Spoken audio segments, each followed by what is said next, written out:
Olá pessoal, meu nome é Newton e a gente vai continuar agora o nosso terceiro vídeo tutorial sobre o Eagle para o canal Mr. Apple BR. Bom, nesse vídeo tutorial agora a gente vai falar um pouco sobre alguns comandos a mais que o Eagle tem que a gente não viu na aula passada e que vão ser bastante úteis. Entre esses comandos a gente vai falar do comando invoke, do comando name, a gente vai adicionar mais algum componente e se der tempo a gente vai falar do comando value. Bom, eu continuo aqui com a tela passada. E eu vou mostrar para vocês agora salvar o arquivo, né, o esquemático, que eu não fiz isso no tutorial passado. Então eu vou aqui em Save, eu vou aqui para Documentos, Eagle. Eu vou chamar esse vídeo de YouTube Tutorial. Vocês podem chamar do que vocês quiserem, né? Salvar, pronto. Aí é o seguinte, o comando invoke funciona da seguinte maneira. Esse componente que eu adicionei, que é uma porta lógica NOT, ele vem de um CI apenas, que tem 6 portas lógicas NOT. A pessoa que criou esse componente, ele separou as portas lógicas em blocos diferentes, tanto que eu pude adicionar a porta A, a porta B, a porta C, e não quis adicionar a porta D, nem a E, nem a F, porque eu simplesmente não ia usar. Só que todo componente ele tem que ter uma alimentação, certo? E, no caso, a pessoa que criou esse componente, ele escondeu a alimentação. No caso, ele escondeu do esquemático. Na hora que você for na placa criar, ele vai aparecer lá e ele vai adotar a alimentação padrão do seu esquemático. No caso, você, quando for criar, vai dizer que a alimentação vai ser 5 volts, por exemplo, e ele vai adotar essa alimentação como padrão. Só que se você tiver mais de uma alimentação diferente, ele não vai saber qual é a alimentação e possa ser que, no caso, qual a tensão que você vai querer, 5 ou 3, por exemplo, e aí ele pode colocar na alimentação errada. Então a gente vai querer invocar essa alimentação para que a gente mesmo dê o valor que a gente quer. Então você vai colocar o botão direito em qualquer um dos 3 componentes, em qualquer um dos 3 portas do mesmo componente, tem que ser, e vai vir aqui em invoke. E aí ele vai mostrar na tela o que desse componente existe, mas que não foi mostrado. E aí está aqui ó, as 3 outras portas, D, E, F, que a gente não botou, e está aqui também o power e o ground. No caso, ele tem 2 pinos power e 4 pinos de ground. A gente vai dar OK. Vai o botão direito do mouse, né, relembrando, você vai rotacionar o componente e a gente vai posicionar ele em qualquer lugar. E aí, feito isso, você vai ter aqui os 2 pinos de power e os 4 pinos de ground. E aí, depois disso, você vai poder ligar esses pinos de power à tensão que você quer, e esses 4 pinos de ground você vai ligar, no caso, no ground, que é um ground só do circuito inteiro. Todo circuito ele tem apenas um ground como referência.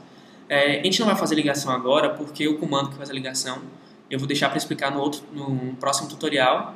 Então, fui só demonstrar o comando do invoke, né?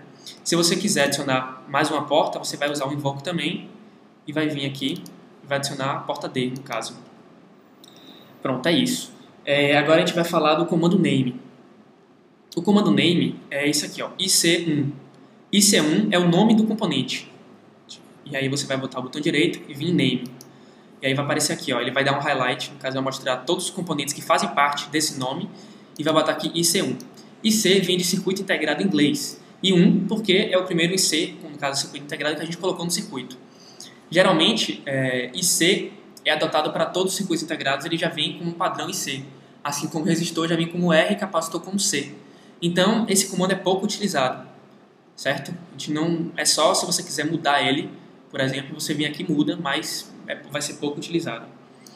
E, bom, agora eu vou adicionar, acho que dá tempo aqui, eu vou adicionar agora um novo componente, para poder começar a usar ensinar outros comandos do Eagle. Vou vir aqui no Add de novo, certo? E aí, eu vou procurar por um resistor. A biblioteca que tem um resistor é essa biblioteca aqui, ó. No caso, existem outras que têm resistores, só que essa é mais completa. Ela tem resistores, capacitores, resistores, indutores, no formato americano, que ele usa como esquemático esse símbolo aqui. E tem o europeu também, que usa como símbolo esse quadradinho, esse retângulo daqui. Eu, por costume, prefiro usar o americano, né? Mas por gosto, né? Você pode usar o que você quiser. E aí tem uma lista aqui completa. Deixa eu aumentar aqui para enxergar o nome todo. Tem uma lista completa de todos os resistores que tem. Esse número 0204, 0207, ele indica o tamanho e o tipo de resistor. Esse resistor, por exemplo, aparece estranho, mas ele é usado para placas que tem que ser tamanho muito pequeno, e aí você acaba, em vez de colocar o resistor sentado na placa, você coloca ele em pé. E aí ele fica meio que uma torrezinha com os dois pinos próximos uns dos outros, entendeu? Aí aqui, ó, que é a informação. Ele mostra, no caso, o tipo 0207 e o grid. O grid é a distância entre os dois pinos, no caso do resistor. Esse resistor geralmente você usa só para projetos em que o tamanho da placa é totalmente relevante, então a gente não vai ficar usando isso porque é meio complicado de entender. Se você olha para a placa, você não vai sacar de cara que isso aqui é um resistor, pode ser uma outra coisa, não sei. Então eu vou escolher aqui qualquer valor, certo? 10, parece bonitinho. E vou dar 2 cliques e vou adicionar ele. E aí você repara que o valor, ele colocou aqui R1, tá vendo? Se eu adicionar o próximo, ele coloca R2, R3, R4. E aí eu vou apertar Escape, a tecla ESC, para voltar para a tela de adicionar. E aí vou cancelar aqui. Bom, feito isso, vocês reparem que, como eu falei no vídeo passado, todo componente ele tem a cruz, um xzinho, que representa o centro dele. Então, se eu quiser mover um componente, tem que pegar próximo do xzinho, né? E aí eu vou utilizar o comando velho, que é o comando que dá valor aos componentes. Se eu tentar dar um valor nesse componente daqui, no caso a porta lógica, ele não vai deixar, não vai permitir.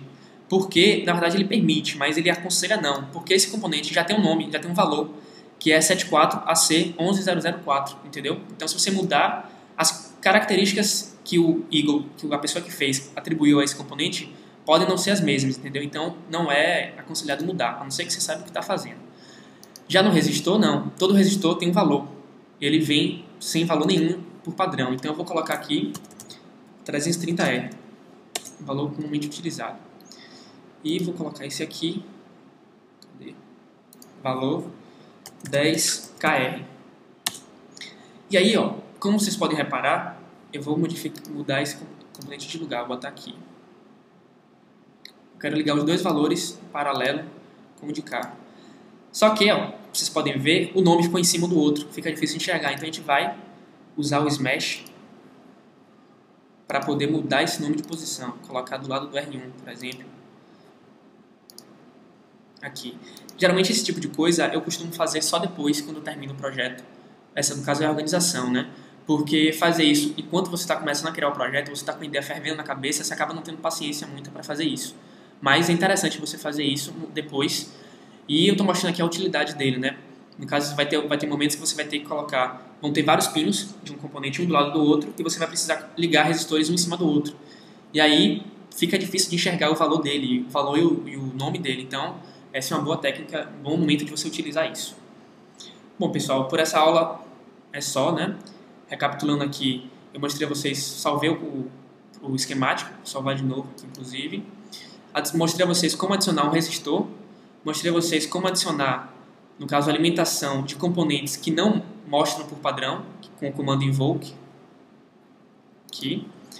Mostrei a vocês como adicionar um novo componente que é o resistor, a diferença do formato americano para o formato europeu. E botando valor ao componente. Mostrei que alguns componentes não aceitam, já outros aceitam, e é imprescindível você ter o valor aqui nele. E por essa videoaula só, obrigado por assistirem, não se esqueçam de se inscrever no nosso canal, visitar nosso site e até a próxima.